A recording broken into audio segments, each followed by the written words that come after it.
जय हिंद साथियों, स्वागत है आप सभी का मैथ की पाठशाला पर। हमने मैथ के सुपर 30 क्वेश्चंस की एक सीरीज स्टार्ट की है, जिसके अंदर हम मैथ के सुपर 30 मतलब मोस्ट इंपोर्टेंट 30 क्वेश्चनों को सॉल्व करते हैं, जो आने वाले विभिन्न प्रतियोगी परीक्षाएं, चाहे वो मध्य प्रदेश कांस्टेबल हो या मध्य प्रदेश एसआई हो, उसके अलावा एनटीपीसी सीबीटी 2 हो या एसएससी सीजीएल हो, ये 30 प्रश्न हर एक परीक्षा के लिए बहुत ज्यादा महत्वपूर्ण साबित होंगे, क्योंकि साथियों मैथ तो सब में समान आता है, बस पेपर के अनुसार उसका लेवल थोड़ा सा टफ या कम होता है। अगर कांस्टेबल का पेपर है तो उसका लेवल थोड़ा सा कम हो जाएगा, एसआई है तो उसका लेवल थोड़ा सा बढ़ जाएगा, अगर एसएससी है तो उसका लेवल और ज्यादा थोड़ा सा बढ़ जाता है। बस ये चीजें चेंज होती हैं, बाकी सिलेबस सबका सेम है। तो ये जो वीडियो लेक्चर है सभी परीक्षाओं के लिए बहुत ज्यादा उपयोगी साबित होगा। तो चलिए स्टार्ट करते हैं आज की क्लास को। आज की क्लास को स्टार्ट करने से पहले मोटिवेशन कोट देखिए। कांटों पर चढ़ने वाला व्यक्ति मंजिल तक जल्दी पहुंच जाता है क्योंकि कांटे अक्सर पैरों की रफ्तार बढ़ा देती है। साथियों, इसका सीधा सा अर्थ है कि अगर हमको सिलेक्शन लेना है या हमें सफल होना है तो हमको हमारे कंफर्ट जोन से निकलना होगा। जब तक हम हमारे कंफर्ट जोन से नहीं निकलेंगे तब तक हम सफल नहीं हो सकते, क्योंकि कुछ पाने के लिए जरूरी नहीं कि कुछ हो, कुछ पाने के लिए कुछ करना पड़ता है। इसलिए अपने कंफर्ट जोन से निकलिए और मेहनत करिए, और डेली एक सेट पेपर जरूर भी लगाइए आप जिस भी पेपर की तैयारी कर रहे हैं। तो चलिए स्टार्ट करते हैं आज की क्लास को।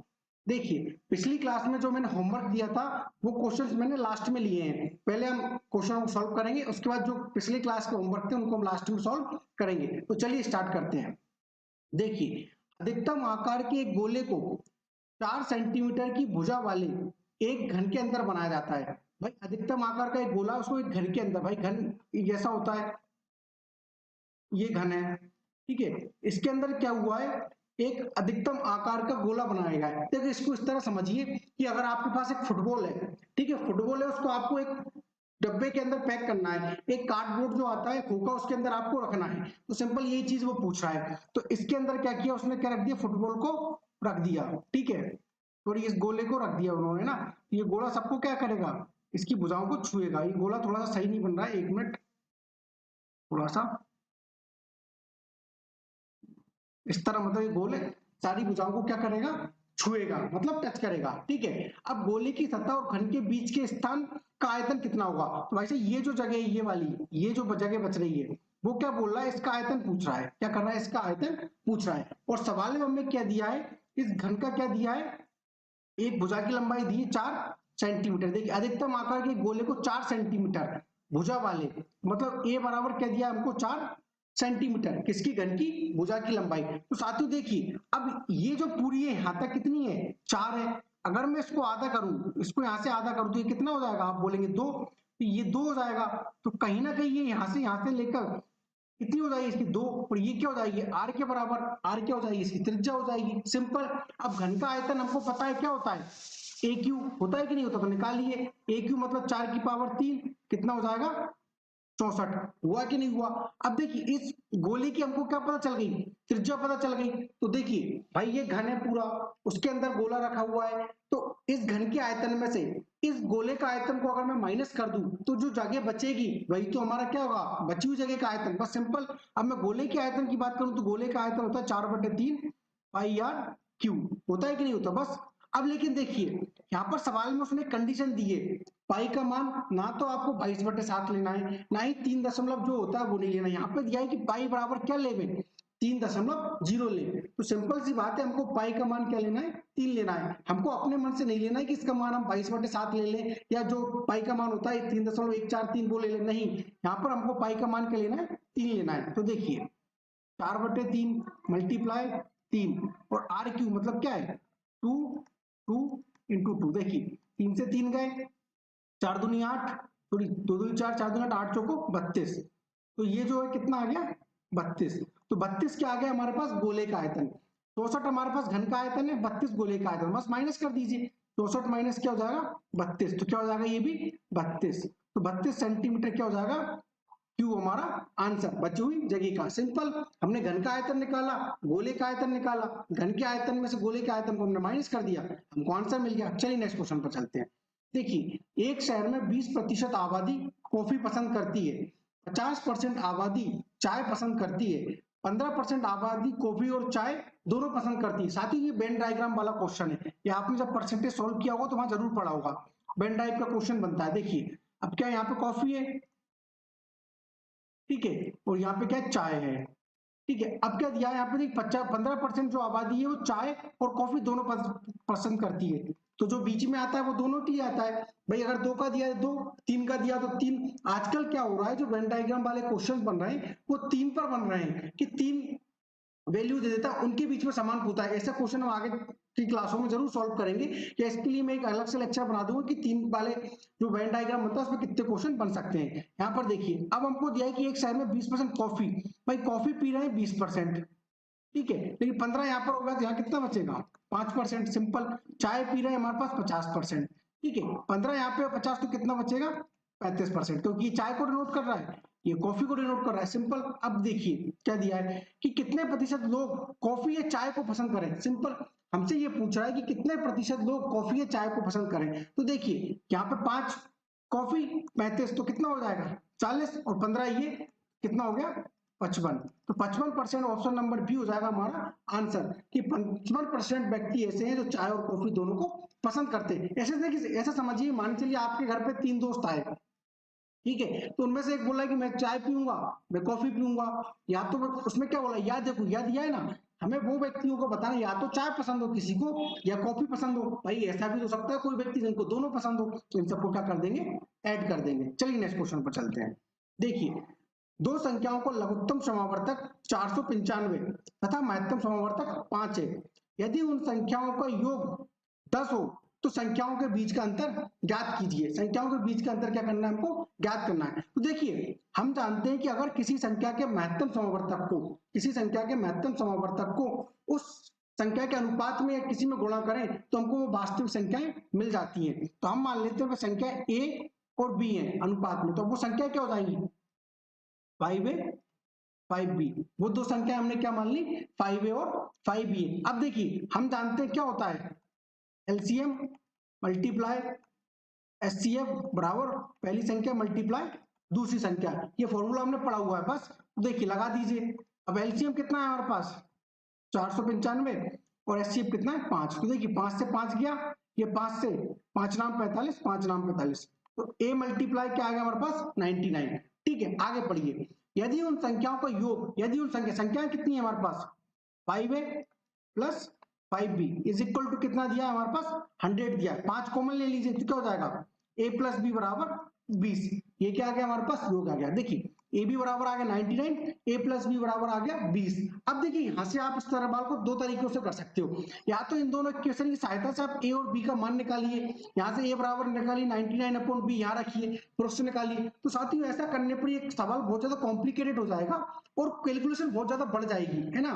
तो हमको हमेशा पेपर में कैलकुलेशन से बचना है, थोड़ा सा क्या करना है कैलकुलेशन से बचना है। तो इसमें एक सिंपल सा लॉजिक रहता है, जब भी एलसीएम एचसीएफ की बात करता है या एचसीएफ की बात करता है तो ये जो संख्याएं होती हैं ये हमेशा क्या होती है सहअभाज्य संख्याएं होती हैं। क्या होती है सहअभाज्य संख्याएं, को प्राइम नंबर्स होते हैं। अगर देखिए आपको प्रोपाइंस नंबर में या सहअभाज्य संख्याओं को समझने में कोई दिक्कत है तो आप इस हमारे चैनल की प्लेलिस्ट में जाइए नंबर सिस्टम पे, वहां पर मैंने सहअभाज्य संख्याओं से संबंधित बहुत सारे क्वेश्चंस कराए हुए हैं और उसको बिल्कुल बेसिक से समझाया हुआ है। अगर आपको कोई दिक्कत है तो उस लेक्चर को जाके जरूर देखिएगा, आपको समझ में आ जाएगा।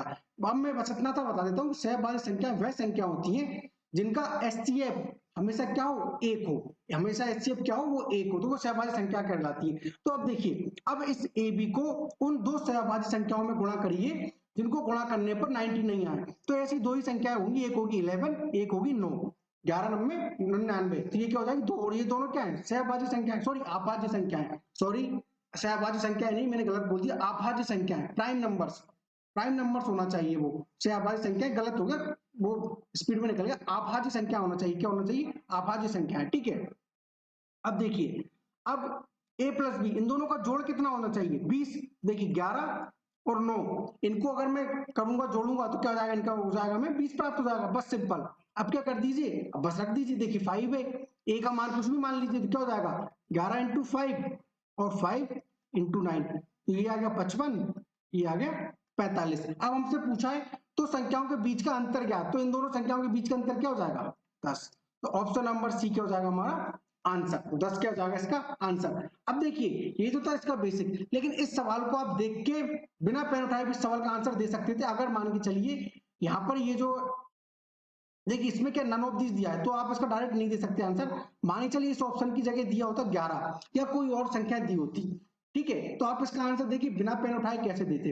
अब देखिए सवाल ही समझिए, दो संख्याओं का लघुत्तम समावर्तक क्या है 495, इनका महत्तम समावर्तक क्या है 5, और इनका योग क्या है 100, इनका योग क्या है 100। तो देखिए ये कहीं ना कहीं 5 के क्या है मल्टीपल, क्या है 5 के मल्टीपल। और आपको रेशो में थोड़ा समझ में आता है, अगर आपकी कमांड है तो आपको ये पता चल रहा होगा कि जो जब भाई ये तीनों संख्या 5 की क्या है मल्टीपल, तो इनका जो डिफरेंस क्या है वो भी 5 का क्या होगा मल्टीपल होगा। तो हमारा डायरेक्ट आंसर हो जाता है ऑप्शन नंबर सी 10, क्योंकि देखिए ऑप्शन नंबर ए भी अलग है, इसको 14 मान लीजिए और ये 11 मान लीजिए। अगर ये ऑप्शन अलग अलग होते तो हम इसका आंसर डायरेक्ट दे सकते हैं, लेकिन यहाँ पे नन ऑफ दीज है तो हम ये नहीं कह सकते, इसलिए हमको सवाल को सॉल्व करना होगा। चलिए नेक्स्ट क्वेश्चन पर चलते हैं।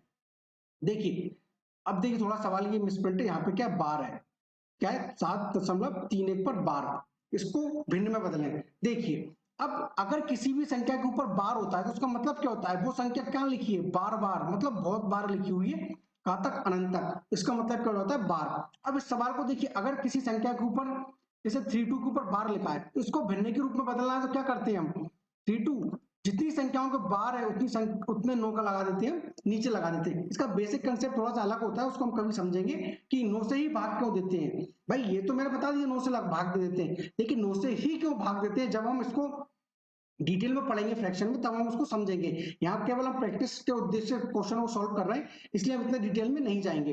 ठीक है, तो बस इतना याद रखिए, जब बार को उठाते तो हम क्या कर देते हैं 99 लगा देते हैं, बस सिंपल। और अगर जिस संख्या के ऊपर बार नहीं लगा रहता उतने 0 लगा देते हैं। अब इसको बदलना है हमको, क्या 732 को क्या बदलना है हमको फ्रैक्शन में। तो देखिए इसको तो इसी तरह लिखेंगे 731, जितनी संख्याओं के ऊपर बार है उतने 9 नीचे, और जितनी संख्याओं में बार नहीं है वो 0, उतने क्या आते हैं 0 आते हैं। और देखिए इसमें क्या करते हैं माइनस, जिस संख्या पे बार नहीं उसको क्या कर देते हैं माइनस कर देते हैं, बस सिंपल।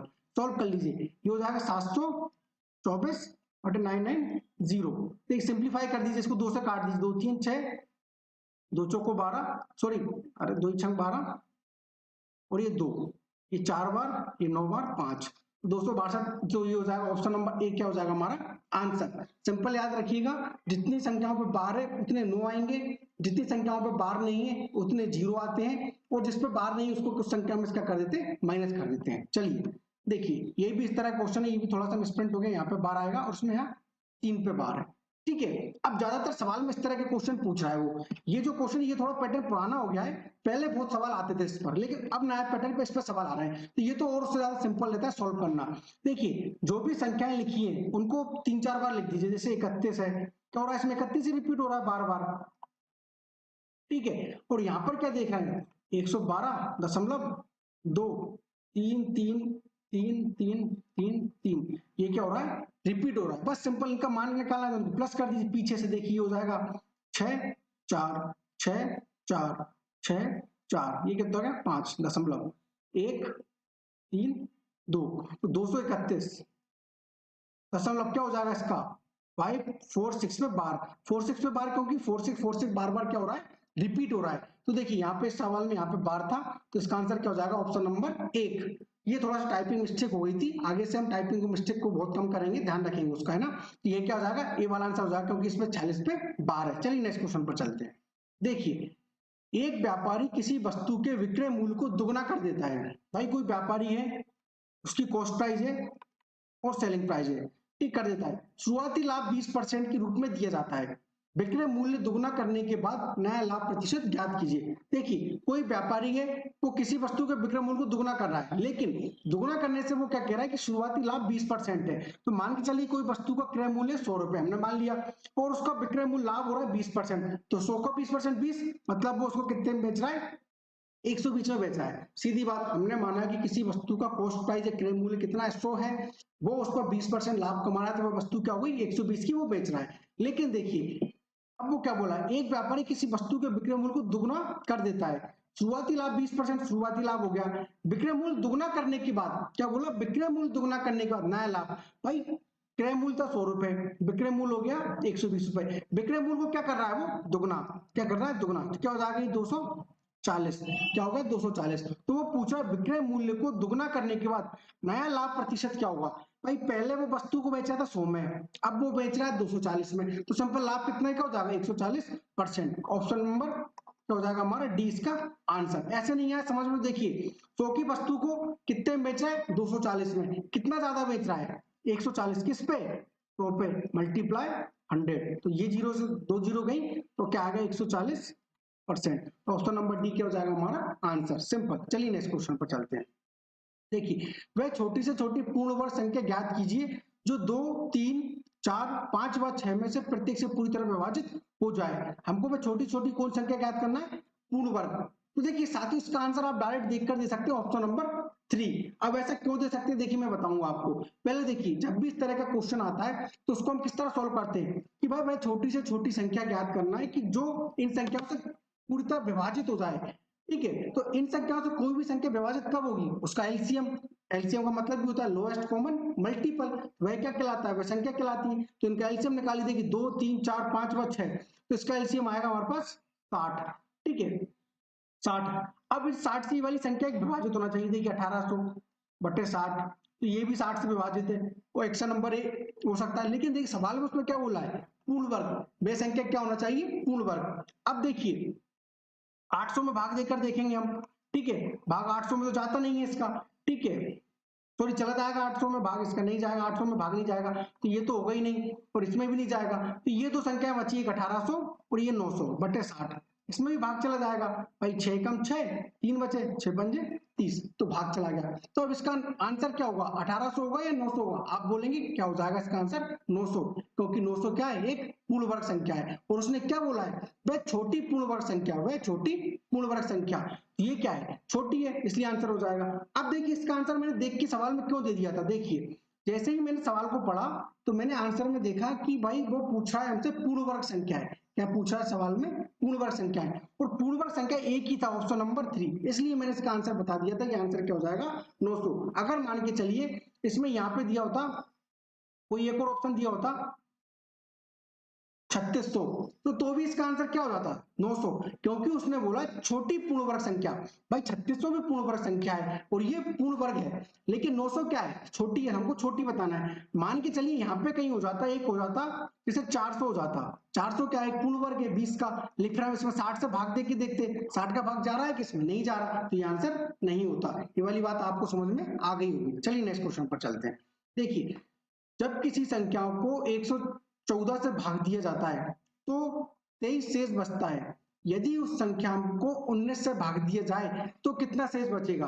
देखिए ऑप्शन दिए हमको, एक ऑप्शन दिया कैन नॉट बी डिटरमाइन, निर्धारित नहीं किया जा सकता। अब देखिए अगर ये ऑप्शन नहीं होता, मान के चलिए 1 मिनट मान लेते हैं, यहाँ पे ऑप्शन होता कुछ जैसे 2, 6, 4, 3, हम मान लेते हैं यहाँ पे ऑप्शन होता 5, क्या होता ऑप्शन होता 5, तो हम डायरेक्ट क्या करते इस जो 23 है 19 में भाग देते, 19 का भाग देते किस में 23 में, कितना आता है हमारा शेषफल 4, तो ऑप्शन नंबर 2 क्या हो जाता हमारा आंसर। डायरेक्ट हम कर देते इस वाले सवाल को सॉल्व 23 में भाग देके। लेकिन साथियों जरा देखिए थोड़ा सा ध्यान रखिए, यहाँ पर सवाल में क्या दिया है कैन नॉट बी डिटरमाइंड, मतलब ऑप्शन में दिया है कि निर्धारित नहीं कर सकते। अगर ऑप्शन में ये है, अगर ऑप्शन में ये है तो आपको क्या करना पड़ेगा एक छोटा सा लॉजिक देखना पड़ेगा, उसको दिमाग में रखना पड़ेगा। देखिए उसको दिमाग में रखने से पहले मैं इसका छोटा सा बेसिक कंसेप्ट बता देता हूँ। देखिए क्या होता है भाज्य बराबर भाजक गुणित भागफल प्लस शेषफल होता है। हमको भाज्य पता, भाज्य तो हमको पता नहीं है क्या है, हम मान लेते भाज्य x, भाजक कितना है हमारा 114, भागफल कितना है हमारे पास नहीं पता, ये कांस्टेंट मान लेते हैं, प्लस शेषफल कितना है 23, तो हमको वो संख्या प्राप्त होगी कि नहीं होगी। आप बोलेंगे हाँ सर होगी। अब इस संख्या को क्या करना है हमको 19 से भाग देना है, इस संख्या को हमको क्या करना है 19 से भाग देना है। देखिए साथियों अब किसी भी संख्या में 19 से भाग कब जाएगा, भाई उस संख्या में 19 से भाग जब जाएगा जब इस पूरी संख्या में क्या हो रहा है 19 से भाग जा रहा है, इस संख्या में क्या हो रहा है 19 से भाग जा रहा है। अब देखिए 19 से भाग दीजिए, 19 छक्के 114, तो ये 6 बार जा रहा है, तो कहीं ना कहीं ये भाग चला जाएगा। अब मान के चलिए जैसे मैं एक एग्जांपल देके बताता हूँ, यहाँ पे लिखा है 4 मल्टीप्लाई कांस्टेंट और प्लस कुछ होगा यहाँ पे भूल जाइए। ठीक ठीक है। यहाँ पे मान लीजिए y कांस्टेंट है। अब इस संख्या को मुझे 2 से भाग देना है। क्या देना है? 2 से भाग देना है। तो देखिए इससे 2 से भाग दिया, 2 जाएगा कि नहीं जाएगा। अब इस k की जगह कोई भी मानो, इस k की जगह कोई भी मानो, मान चल 1 हो, तो देखिए 4 एकम 4, तो भी भाग जाएगा। इस k की जगह अगर मैं 2 रखूं तो 4 दूनी 8, तो वो भी 2 से भाग जाएगा। इस k की जगह अगर मैं 3 रखूं तो 4 तिये 12, वह भी 2 से भाग जाएगा। तो सिंपल सी बात आ रही होगी आपको समझ में कि अगर पहली वाली संख्या में 2 से भाग जा रहा है तो वह उसके मल्टीपल किसी भी संख्या में भाग जाएगा। तो वही चीज यहाँ पर अगर 19 से इस 114 में भाग जा रहा है तो वह इस पूरी संख्या में भाग जाएगा कि नहीं जाएगा। आप बोलेंगे हाँ सर जाएगा। तो हम क्या करते हैं भाई, इसमें तो कोई फर्क पड़ेगा कि नहीं पड़ेगा। आप बोलेंगे हाँ सर कोई फर्क नहीं पड़ेगा क्योंकि इसमें भाग चला गया। तो हम डायरेक्ट क्या करते हैं, इस संख्या में भाग देके देख लेते हैं, इस संख्या में भाग देके देख लेते हैं, और जो बचता है वही क्या कहलाता है हमारा शेषफल। वो जो बचता है वही क्या कहलाता है हमारा शेषफल। तो वही चीज हमने क्या की, यहाँ पर 23 में हमने डायरेक्ट 19 का भाग दिया तो हमें क्या मिल गया, 4 मिल गया। मिला कि नहीं मिला। लेकिन साथियों वो कब मिला, जब ये था। अगर can not be determine option में है तो हमको क्या करना पड़ेगा, इस 19 का इसमें भी भाग देकर देखना पड़ेगा। क्या करना पड़ेगा, भाग देकर देखना पड़ेगा। अगर इस 19 का इस 114 में भाग नहीं जा रहा होता तो हमारा आंसर क्या होता, कैन नॉट बी डिटरमाइंड। हम निर्धारित नहीं कर सकते थे इसका आंसर। आई बात समझ में आपको, ये वाली बात समझ में आ गई होगी। अब देखिए 19 का भाग 114 में जाता है 6 बार, तो ये इसलिए इसका आंसर हमने डायरेक्ट दे दिया। अगर मान के चलिए यहाँ पे होता 115, क्या होता है 115, या मान चलिए कुछ होता, हाँ 115 ही होता, मान लीजिए 120 मान लीजिए, तो 115 19 से भाग जाएगा क्या, आप बोलेंगे सर नहीं जाएगा। तो इसका आंसर क्या हो जाता, option number 4 can not be determined. मतलब ऑप्शन नंबर 4 इसका क्या हो जाएगा आंसर। तो ये वाली बात आ गई होगी आपको समझ में। बस एक चीज याद रखना, अगर ऑप्शन में निर्धारित नहीं किया हुआ दिया है तो आपको इस वाली संख्या में भाग देकर देखना पड़ेगा, नहीं तो आप डायरेक्ट इस 23 में देकर इसका आंसर निकाल सकते हैं। चलिए नेक्स्ट क्वेश्चन पर चलते हैं। देखिए चेन्नई और बेंगलोर के बीच प्रथम और द्वितीय श्रेणी, भाई चेन्नई और बेंगलोर की फर्स्ट और सेकंड श्रेणी के ट्रेन किराए का अनुपात दिया हमको, भाई किराया 20:1, और इन स्टेशनों पर पहली और दूसरी श्रेणी के बीच यात्रा करने वाले यात्रियों की संख्या, यात्री की संख्या, ठीक है, अनुपात दिया हमको 1:40। यदि किसी विशेष दिन पर इन स्टेशनों के बीच यात्रा करने वाले यात्रियों से 3600 रुपए की वसूली की जाती है तो प्रथम श्रेणी के यात्रियों से एकत्र की गई राशि का पता लगाएं। तो देखिए साथियों, जब मैंने आपको रेशियो एंड प्रोपोर्शन कराया था तो उस वाले टाइप में मैंने इस वाले सवाल को बहुत अच्छे से और उसका बेसिक बहुत अच्छी तरीके से समझाया है। तो अभी तक आपने वो वाले वीडियोस नहीं देखे तो एक बार जाकर उन वीडियोस को जरूर देखें, उससे आपका रेशियो एंड प्रोपोर्शन का एक भी सिंगल क्वेश्चन गलत नहीं होगा। आप कोई भी एग्जाम देने जा रहे हैं उससे पहले एक बार उस वीडियो लेक्चर को जरूर देखिए, आपके सारे के सारे रेशियो में जो भी डाउट है वो पूरे क्लियर हो जाएंगे। तो देखिए हाँ मैंने आपको बताया था जब भी इस तरह का क्वेश्चन आए तो इनका आपस में क्या कर दीजिए, मल्टीप्लाई। सिंपल सी है भाई, 2 यात्री जा रहे हैं, उन यात्रियों का किराया है 10 रुपए, प्रत्येक यात्री का किराया 10 रुपए, तो टोटल किराया कितना हो जाएगा, 2 × 10 20 होगा कि नहीं होगा। सिंपल वही करना है हमको, किराया का मल्टीप्लाई यात्री की संख्या में कर देंगे, टोटल किराया मिल जाएगा 20। यहाँ क्या मिला 40। ये फर्स्ट बोगी का किराया है और ये सेकंड बोगी का किराया है। तो अनुपात में कितना अनुपात मिल गया हमको, 1:2। भाई काट दिया हमने, क्या मिल गया हमको 1:2। क्या मिला, पहली और दूसरी श्रेणी के कुल किराया। लेकिन हमसे सवाल में दिया है कि स्टेशनों के बीच यात्रा करने वाले यात्रियों से 3600 रुपए की वसूली कुल। अब भाई एक यहाँ पे 2, कुल कितना कमा रहा है वो, 3 रेशो में किसके बराबर है, आप बोलेंगे 3600 के बराबर। एक रेशो की वैल्यू कितनी हो जाएगी 1200। हमसे क्या पूछा है, तो प्रथम श्रेणी के यात्रियों से एकत्र की गई, प्रथम श्रेणी के यात्री कितना कर रहे हैं फर्स्ट, तो इसका आंसर फर्स्ट एक की यूनिट की वैल्यू पूछ रही है, एक में मल्टीप्लाई कर देंगे 1200 का तो भी क्या आएगा 1200। तो ऑप्शन नंबर बी क्या हो जाएगा हमारा आंसर, क्योंकि हमसे फर्स्ट श्रेणी का पूछा है भाई, प्रथम और द्वितीय श्रेणी, तो पहले श्रेणी के यात्रा का आंसर क्या हो जाएगा ऑप्शन नंबर बी। चलिए नेक्स्ट क्वेश्चन पर चलते हैं। देखिए यदि x का 50% y और 20 के योग के बराबर है, इसके क्या है ये बराबर है, तो x - 2y का मान निकालिए। सिंपल देखिए हो जाएगा 2, इसका गुणा कर दीजिए, ये x बराबर 2y + 40, 2y को यहाँ लिखा है x - 2y = 40। तो इसका आंसर क्या हो जाएगा ऑप्शन नंबर सी, सिंपल। चलिए नेक्स्ट क्वेश्चन पर चलते हैं। देखिए एक बेईमान दुकानदार कपड़े को क्रय मूल्य पर बेचने का दावा करता है लेकिन वह एक गलत मीटर उपयोग करता है। उसका मीटर पैमाना केवल 90 सेंटीमीटर मापता है तो उसका लाभ प्रतिशत ज्ञात कीजिए। देखिए इस तरह के क्वेश्चन को सिंपल तरीके से आप कर सकते हैं। देखिए क्या होता है, कोई भी दुकानदार है, हम उसके पास कुछ सामान लेने गए, मान चलिए हम उससे शक्कर लेने गए, ठीक है, हमने उससे बोला भैया 1 किलो शक्कर दे दो, हमने उससे क्या बोला, भैया 1 किलो शक्कर दे दो, तो वो क्या कर रहा है भाई, हमसे बोला है कि भैया हम तो आपको उसको क्रय मूल्य उस पर ही बेच दे रहे हैं, भाव टू भाव बेच दे रहे हैं, ठीक है, तो उसने हमको 1 किलो शक्कर दी। लेकिन अब वो बेईमान जो दुकानदार है वो कैसे घपला करेगा, भाई जो 1 किलो शक्कर है उसमें कुछ शक्कर कम तो लेगा, मान के चलिए 1 किलो शक्कर में उसने 900 ग्राम शक्कर कम तो ली, भाई 900 ग्राम शक्कर दी तो उसने कितनी शक्कर बचा ली, 100 ग्राम। उस 100 ग्राम शक्कर का उसको क्या हो गया, फायदा हुआ, जबकि आपने पैसे उसको कितने दिए, 1 किलो शक्कर के दिए। भाई 1 किलो शक्कर में कितने ग्राम शक्कर होती है, 1000 ग्राम होती है कि नहीं होती, लेकिन वो तोल कितना रहा है, 900 ग्राम। घपला कितने का कर रहा है, बीच में खा कितना रहा है, आप बोलेंगे सर 100 ग्राम खा रहा है कि नहीं खा रहा, तो वही जो 100 ग्राम है शक्कर, वही तो उसका क्या है, प्रॉफिट है, तो वो उसमें कम तोल रहा है, लेकिन पैसे कितने ले रहा है वो, 1000, ठीक है, वही कंसेप्ट इसमें लगेगा।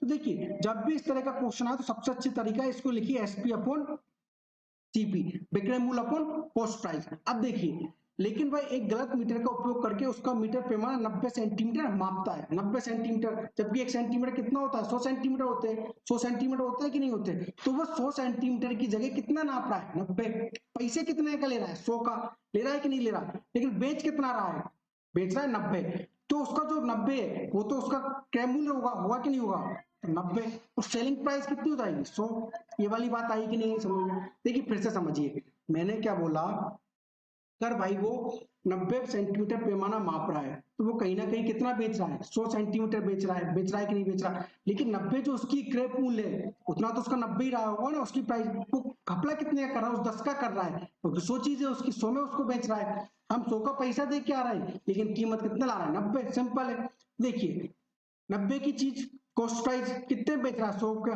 कितने का घपला, 10 पे, कितने पे, 90 इंटू 100, क्योंकि लाभ और हानि हमेशा क्या होती है, क्रय मूल्य पर होती कि नहीं होती, बस सिंपल काट दीजिए, ये जाएगा 11.11, तो ऑप्शन नंबर क्या हो जाएगा हमारा थर्ड, भाई 11.11 ही आएगा ना, हाँ देखिए एक एक कितना बचा है, हाँ, तो इसका आंसर क्या हो जाएगा, ऑप्शन नंबर 3। चलिए नेक्स्ट क्वेश्चन पर चलते हैं।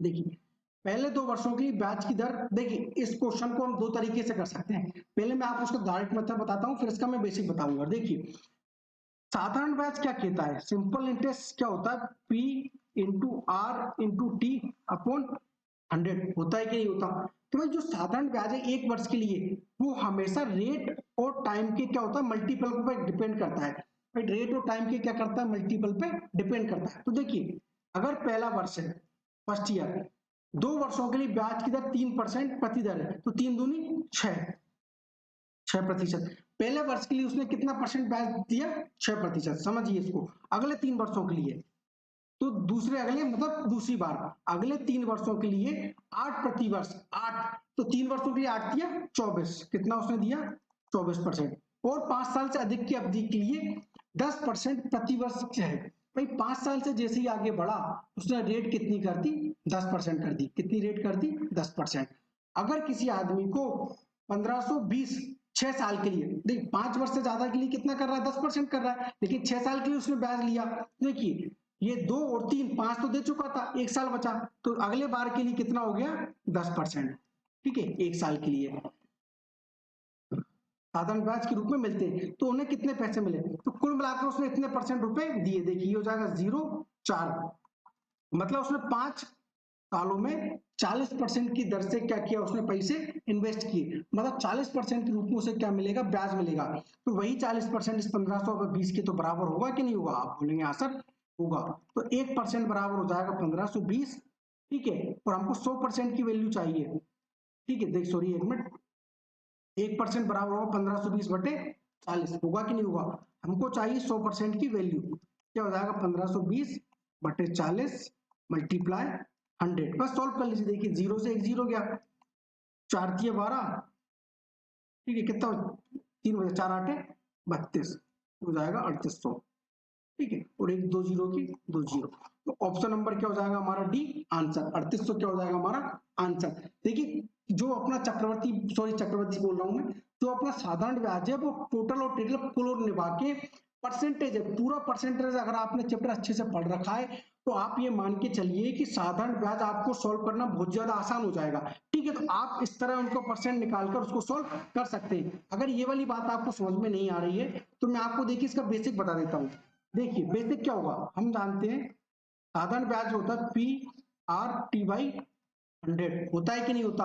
अब पहले 2 वर्षों के लिए पी होगा 2 है, टाइम कितना है, तो टाइम है हमारे पास, रेट है हमारे पास 3, टाइम है 2/100 प्लस वही है ब्याज।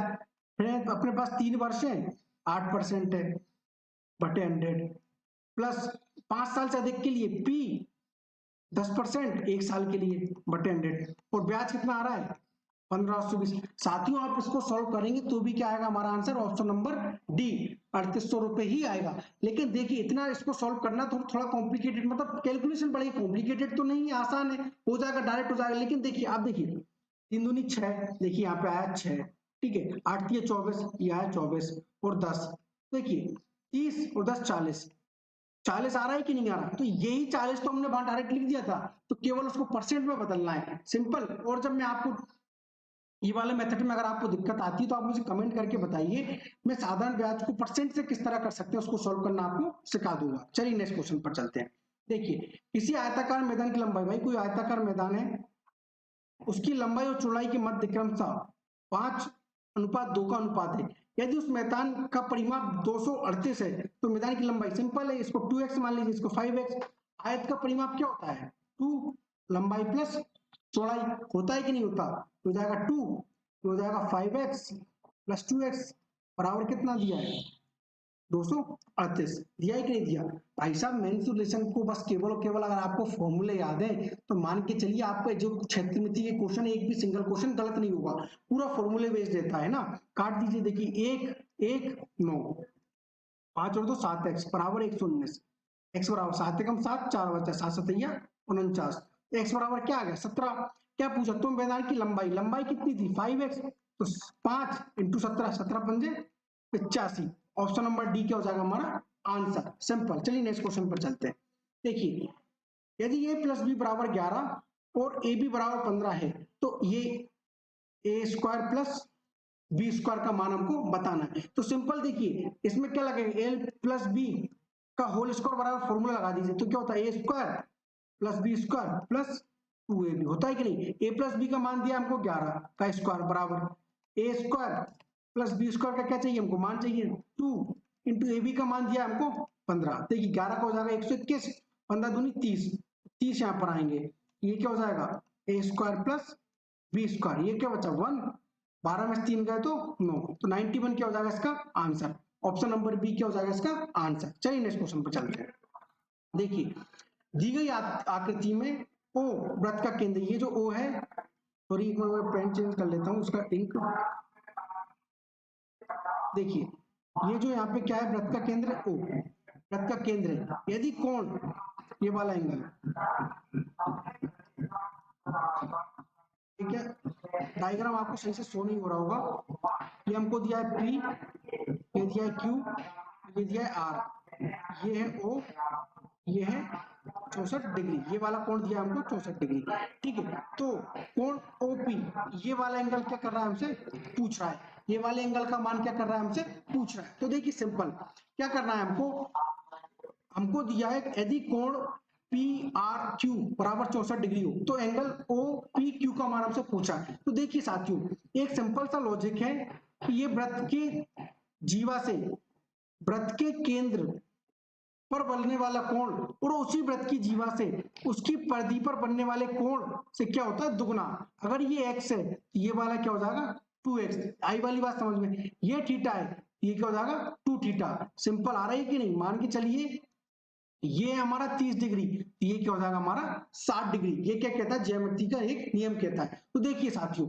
ये हमारा 64 डिग्री, तो ये वाला कितना हो जाएगा 64 का दुगना 128, होगा कि नहीं होगा, आप बोलेंगे हाँ सर। अब देखिए ये कोई वृत्त का है, ये वृत्त का केंद्र है, तो ये वृत्त के केंद्र से यहाँ पर ये जो दोनों भुजाएं बराबर होंगी कि नहीं होंगी, होंगी क्योंकि इसकी क्या कहलाई त्रिज्या, तो ये भी आर होगी, ये भी आर होगी, क्या होगी, ये दोनों क्या होंगी, बराबर होंगी। तो किसी भी त्रिभुज की अगर दो भुजाएं बराबर है तो वो कौन सा त्रिभुज कहलाता है, समद्विबाहु त्रिभुज कहलाता है कि नहीं कहलाता। तो उस त्रिभुज के सम्मुख बनने वाले कोण भी क्या होते हैं, बराबर। ये वाले एंगल भी क्या होते हैं आपस में, बराबर। तो सिंपल ये है 128 और त्रिभुज के तीनों कोण होते हैं 180 के, माइनस कर दीजिए, कितना बचा, 2, 52। तो ये जो दोनों कोण हो गए इनका योग क्या है, 52। लेकिन ये दोनों क्या हो जाएगा, इसके आधे, तो 52 का आधा क्या हो जाएगा, 26। हुआ कि नहीं हुआ। तो ये दोनों कोणों की कोण कितने डिग्री के होंगे, ये 26 डिग्री का और ये भी 26 डिग्री का। तो ऑप्शन नंबर क्या हो जाएगा हमारा, सी इसका आंसर। सिंपल। पर ज्योमेट्री में आपको देखिए कुछ रूल्स तो आपको याद करना पड़ेंगे, समझना पड़ेंगे, मतलब याद नहीं समझना है। जब हम ज्योमेट्री और करेंगे तो बिल्कुल एक एक रूल आपको इतने अच्छे से समझा देंगे हम कि ये सारी चीज आपके दिमाग में हो जाएगी, कुछ भी चीज आपको रटने की जरूरत नहीं पड़ेगी। चलिए नेक्स्ट क्वेश्चन पर चलते हैं। देखिए थोड़ा सा मार्क चेंज कर लेते हैं हम। देखिए 16, क्वेश्चन नंबर 16, प्रतिदिन 8 घंटे कार्य करने वाला 30 पुरुष। भाई सिंपल सिंपल क्या एमडीएच वाला फॉर्मूला लगेगा इसमें, आपको पता होगा, M1 D1 H1, अगर वर्क किया तो नीचे वर्क बराबर M2 D2 H2 upon W2 लगा दीजिए। देखिए 8 घंटे कार्य करने वाले 30 पुरुष एक तालाब को 16 दिनों में खोद सकते हैं। तो 32 पुरुषों को उसी तालाब को 20 दिनों में खोदने के लिए कितने घंटे काम करना पड़ेगा, H2। बस सिंपल देखिए 16 दूनी 32, ये जीरो से जीरो गया, 2 दूनी 4 दूनी 8, 3 दूनी 6। तो H2 बराबर क्या आ गया, ऑप्शन नंबर ए, 6 घंटे। सिंपल एमडीएच वाला फॉर्मूला आ गया आपको आते ही। चलिए नेक्स्ट क्वेश्चन पर चलते हैं। देखिए हैप्पी, HAPPY, हैप्पी शब्द के अक्षरों की मदद से कितने शब्दों का निर्माण किया जा सकता है। सिंपल, अगर आपने देखी मेरा परमुटेशन एंड कॉम्बिनेशन और प्रोबेबिलिटी, ये तीनों चैप्टर को मैंने बिल्कुल एक एक टाइप बाय समझाया हुआ है। अगर आपने अभी तक वो वाले वीडियोस नहीं देखे तो जाकर उनको देखिए, आपको एक सिंगल भी क्वेश्चन गलत नहीं होगा। तो अब देखिए हैप्पी में कितने शब्द है, 1 2 3 4 5, तो इसको क्या लिखेंगे, फैक्टोरियल 5 लिखेंगे कि नहीं लिखेंगे। लेकिन यहाँ पर p कितनी बार आ रहा है, 2 बार आ रहा है, तो फैक्टोरियल 2 से क्या करना पड़ेगा हमें, उसको डिवाइड। सिंपल। और फैक्टोरियल 5 की वैल्यू क्या होती है, 60, फैक्टोरियल 2 सॉरी 60 नहीं 120, फैक्टोरियल 5 की वैल्यू होती है 120, 2 से भाग क्या आ गया 60। तो ऑप्शन नंबर ए क्या हो जाएगा हमारा आंसर। देखिए फैक्टोरियल सॉल्व करना आपको आते ही, क्या लिख सकते हैं इसको, 5 इंटू 4 इंटू 3 इंटू 2 इंटू 1 बटे 2, ये 2 से 2 आएंगे, देखिए पंचों को 20 दिया 60। तो ऑप्शन नंबर ए क्या हो गया आंसर। अगर आपको इस चैप्टर में कोई भी दिक्कत है तो प्ले लिस्ट में जाइएगा, सिंपल सर्च कीजिए परमुटेशन एंड कॉम्बिनेशन बाय अभय गोस्वामी, या डायरेक्ट सर्च कर लीजिएगा, या यूट्यूब पर मेरे चैनल पर जाके देखिएगा, आपको सारे क्वेश्चन समझ में आ जाएंगे। चलिए नेक्स्ट क्वेश्चन पर चलते हैं। देखिए कैलकुलेशन भी बहुत ज्यादा जरूरी है पेपर में, क्योंकि बहुत सारे क्वेश्चन कैलकुलेशन पे भी बनते हैं। तो देखिए बोर्ड मास तो आपने पढ़ा होगा, बस वही लगाना है हमको, है ना। तो डायरेक्ट सॉल्व करते हैं। देखिए पहले क्या करते हैं, छोटा ब्रैकेट सॉल्व करते हैं, इसको सॉल्व कीजिए, इस वाली लाइन को सॉल्व कीजिए। देखिए 25 पंजे 125, 25 पंजे 125, तो ये क्या आ गया 12.5 आ गया। इसको सॉल्व करेंगे तो कितना आएगा 12.5, और इस 13 में से 12.5 गए तो कितना बचा 0.5। ये सब आपको वर्बली ही करना है, तभी इसकी आपकी स्पीड बढ़ेगी, ठीक है। प्लस इसको सॉल्व करने पर आ गया हमारा 0.5। अब इसको सॉल्व कीजिए, देखिए 8 5 40, 0 कैरियर 4, 7 8 56 और 4 60, ये क्या आ गया 60.0। अब इसको सॉल्व करने पे क्या आ गया हमारा 60.5। तो इस पूरी लाइन को सॉल्व करने पे क्या आ गया हमारा 60.5। अब 60.5 को 63 में से घटाइए, कितने में से 63 में से, तो 63 में से 60.5 घटाएंगे तो हमारा बचेगा 2.5। कितना बचेगा 2.5, सिंपल। अब ये देखिए डिवाइड, ये हो गया 2.1 प्लस 2.25 बटे कितना आ गया 2.50। सिंपल सॉल्व कर लीजिए, जीरो से जीरो गया, 25 नंबर 225, 25 दाम के 150, तो ये क्या हो जाएगा 2.1 प्लस ये हो गया 0.9, तो 2.1 0.9 क्या हो जाएगा हमारे पास 3। तो ऑप्शन नंबर एक क्या हो जाएगा हमारा आंसर। तो देखिए अगर आपको कैलकुलेशन पावर बढ़ानी है तो सबसे अच्छा है, देखिए आपको एक तो 20 तक पार्ट याद होना चाहिए, और कम से कम 25 तक स्क्वायर होना चाहिए, और 12 तक के क्यू याद होना चाहिए। अगर आपको इतना ही याद है तो आप मान के चलिए आपकी कैलकुलेशन इतनी फास्ट हो जाएगी कि आप कह नहीं सकते। केवल आप क्या करेंगे, प्रैक्टिस कीजिए, बार बार अगर आप प्रैक्टिस करेंगे तो आपकी कैलकुलेशन बहुत ज्यादा फास्ट हो जाएगी। चलिए नेक्स्ट क्वेश्चन पर चलते हैं। देखिए यदि 30% की छूट और 20% और 10% की दो क्रमिक छूट के बीच का अंतर 170 रुपए है, तो वस्तु के अंकित मूल्य की गणना कीजिए। तो देखिए इसमें क्या लग रहा है, सक्सेसिव डिस्काउंट लग रहा है। सक्सेसिव डिस्काउंट निकालने के लिए क्या होता है, simple x plus y plus x y upon 100। ये होता है सक्सेसफुल डिस्काउंट, आपने पढ़ा होगा बिल्कुल परसेंटेज में। सिंपल, अगर डिस्काउंट की बात कर रहे थे यहाँ पे माइनस आ जाता है, तो देखिए इसका निकालिए पहले, क्या हो जाएगा -20 -10, माइनस माइनस क्या होता है प्लस, 20 इंटू 10 अपॉन 100, ये हो जाएगा -30 प्लस 2, ये हो जाएगा -28%। ये हमारे पास 30% है कि नहीं। अब देखिए इसको सॉल्व करने पर आ गया ये, इसको एक मिनट मैं यहाँ पे निकाल देता हूँ थोड़ा सा। देखिए क्या आ गया 30%, और ये एकल छूट सॉल्व करने पे कितनी आ गई हमारे पास 28%। इन दोनों का अंतर कितना है परसेंट में, आप बोलेंगे सर 2%, लेकिन 2% में नहीं है, सवाल में किसके बराबर दिया है 170 के बराबर। किसके बराबर 170 के बराबर। तो वस्तु का अंकित मूल्य पूछ रहा है, मतलब हमको 100% की वैल्यू पूछ रहा है, तो 1% की वैल्यू क्या हो जाएगी 170/2 होगी कि नहीं होगी। तो 100% की वैल्यू क्या हो जाएगी 170/2 मल्टीप्लाई 100, बस काट दीजिए, कितनी बार गई 8 बार, 5 डबल 100 8500। तो ऑप्शन नंबर ए क्या हो जाएगा इसका आंसर। सिंपल क्या लगाना था हमको, क्रमिक डिस्काउंट लगाना था, क्रमिक डिस्काउंट को सॉल्व करना हमको आता है। चलिए नेक्स्ट क्वेश्चन पर चलते हैं।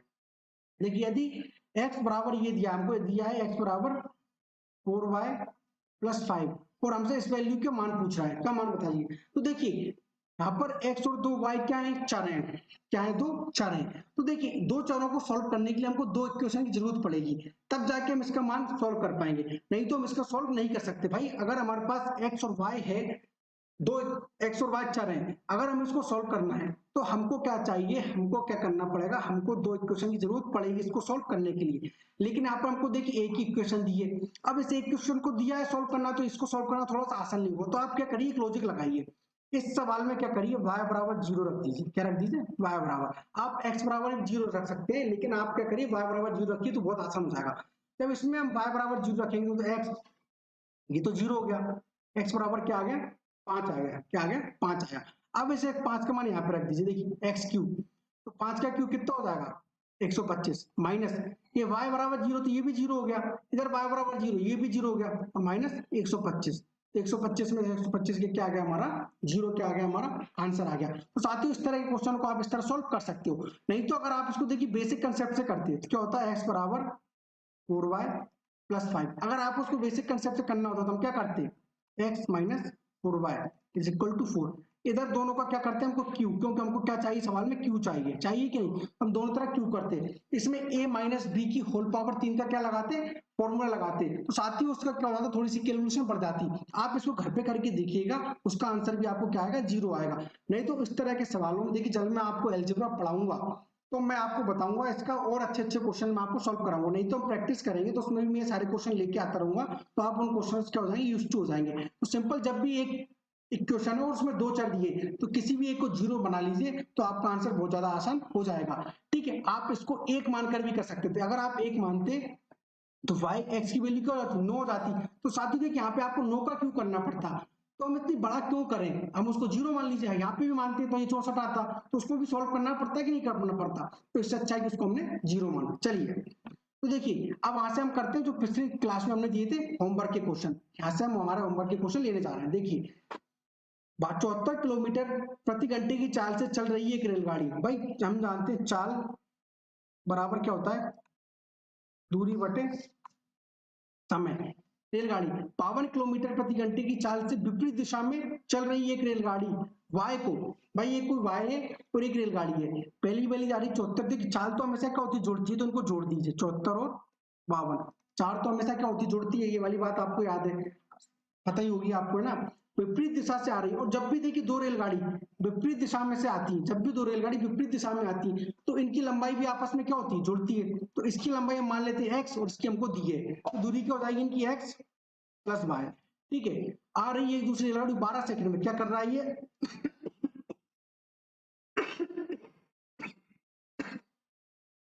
12 सेकंड में पार कर रहा है, सॉरी।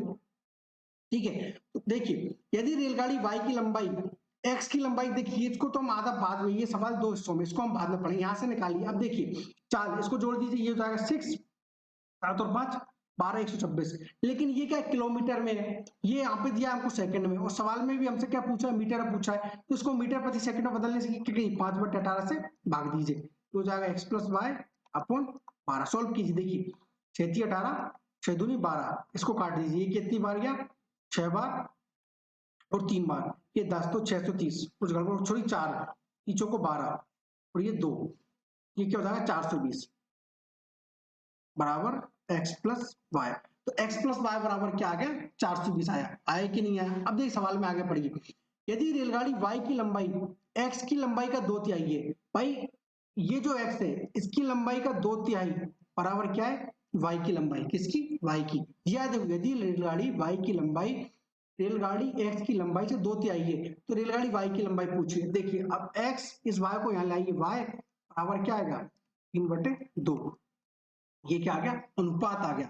फिर वही चीज आ गई, अगर आपको अनुपात आता है तो देखिए, अगर आपको दिक्कत है अनुपात में तो रेशो और प्रोपोर्शन जाके मेरे चैप्टर को देखिए, वहां से आपके सारे डाउट क्लियर हो जाएंगे और रेशो में ये मान चलिए आपकी बहुत ज्यादा अच्छी कमांड हो जाएगी। अब देखिए यहाँ पे हमको x प्लस वाई बराबर कितना दिया है 420, तो यहाँ पे किया दिया है 3:2, बस जोड़ लीजिए, देखिए 3:2 कितना हो जाएगा 5 रेशो की वैल्यू क्या दी हमको 420, एक रेशो की वैल्यू कितनी आ जाएगी 8 और 4 84 आई कि नहीं है। हमसे क्या पूछा है y की लंबाई, y बराबर क्या है 2, 84 में 2 का गुणा कर दीजिए। देखिए मैं यहाँ पे इसको कर देता हूँ 84 मल्टीप्लाई 2, तो क्या हो जाएगा देखिए 80 दूनी 160, 4 दूनी 8 तो 168, ऑप्शन नंबर बी क्या हो जाएगा इसका आंसर।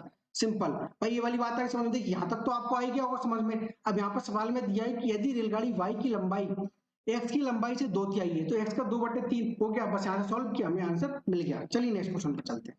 देखिए सरिता तथा जूली एक ही बिंदु से एक ही समय पर विपरीत दिशाओं में चलना प्रारंभ करती है। भाई ये एक बिंदु है, एक सरिता और एक जूली है, यहाँ से क्या हो रहा है विपरीत दिशा में जा रही है, तो ये सरिता जा रही है, यहाँ जूली जा रही है। सरिता तथा जूली एक ही बिंदु से एक ही समय पर विपरीत दिशाओं में चलना प्रारंभ करती है। उनकी गतियां 2.5 सरिता और 2 किलोमीटर, तो कितने समय बाद उनके बीच की दूरी 18 किलोमीटर प्रति घंटा हो जाएगी। सिंपल भाई, चाल तो हमेशा क्या होती है जुड़ती है, और उनकी बीच की दूरी दे रखी है हमको। देखिए चाल बराबर क्या होता है दूरी बटे समय, चाल कितनी है 2.5 प्लस 2 बराबर दूरी है 18, टाइम हमसे पूछा है, ये हो जाएगा 4.5 अपन 18 बटे टी, टी बराबर हो गया 18 बटे 4.5, जीरो टाई यहाँ पे जीरो लग गई, 9 से काट दीजिए, 9 दूनी 18, जीरो 9 पन्ना 45, पंचों को 20, तो 4 घंटे। ऑप्शन नंबर सी क्या हो जाएगा हमारा आंसर, सिंपल 4 घंटे आ जाएगा। चलिए नेक्स्ट क्वेश्चन पर चलते हैं। देखिए 11 संख्याओं का औसत 36 है। भाई 11 संख्याएं उनका औसत कितना है 36 है, ठीक है, जबकि उनमें से 9 संख्याओं का औसत 34 है, और उनमें से 9 संख्याओं का औसत कितना है 34 है। यदि शेष 2 संख्याओं का अनुपात 2:3 हो तो छोटी संख्या का मान ज्ञात कीजिए। देखिए वही औसत बराबर क्या होता है कुल योग बटे कुल संख्या, होता है कि नहीं होता। अब हमको कुल योग निकालना है तो 11 कैसे मल्टीप्लाई कर दीजिए, क्या हो जाएगा 693। अगर देखिए किसी भी संख्या का 11 का गुणा हम किस तरह करते हैं, इसमें आपको दिक्कत है तो आप सीधा प्ले लिस्ट में जाइए 5 मिनट ट्रिक में, वहां मैंने 11 और बहुत सारी कैलकुलेशन को शॉर्ट ट्रिक से सॉल्व करना सिखाया है कि हम अपने कैलकुलेशन को किस तरह सॉर्ट कर सकते हैं। 2 से 4 मिनट की कुछ वीडियोस डली है, वहां पर जाके आप ये चीजें देख सकते हैं, ठीक है। अब 9 का गुणा कर दीजिए, 9 को 36 की 6 कैरी आई 2, 9 चौक 36 की 6 हासिल आई 3, 9 3 27 और 3 30, ठीक है। ये 11 संख्याओं का कुल योग है, ये 9 संख्याओं का कुल योग है, माइनस कर दीजिए क्या आ गया 90 आ गया। क्या है ये 90 आया।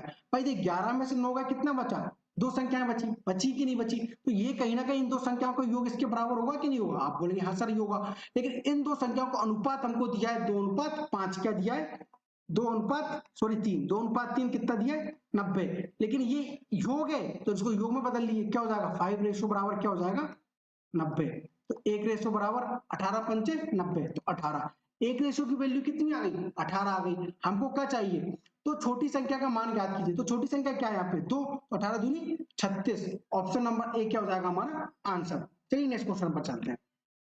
देखिए 2 वर्ष पूर्व परिवार की औसत आयु 18 वर्ष थी जिसमें 8 सदस्य थे। तो देखिए 18 वर्ष पूर्व, सॉरी 2 वर्ष पूर्व परिवार की औसत आयु कितनी है 18 वर्ष थी, ठीक है नहीं, जिसमें 8 सदस्य थे, कितने 8 सदस्य थे।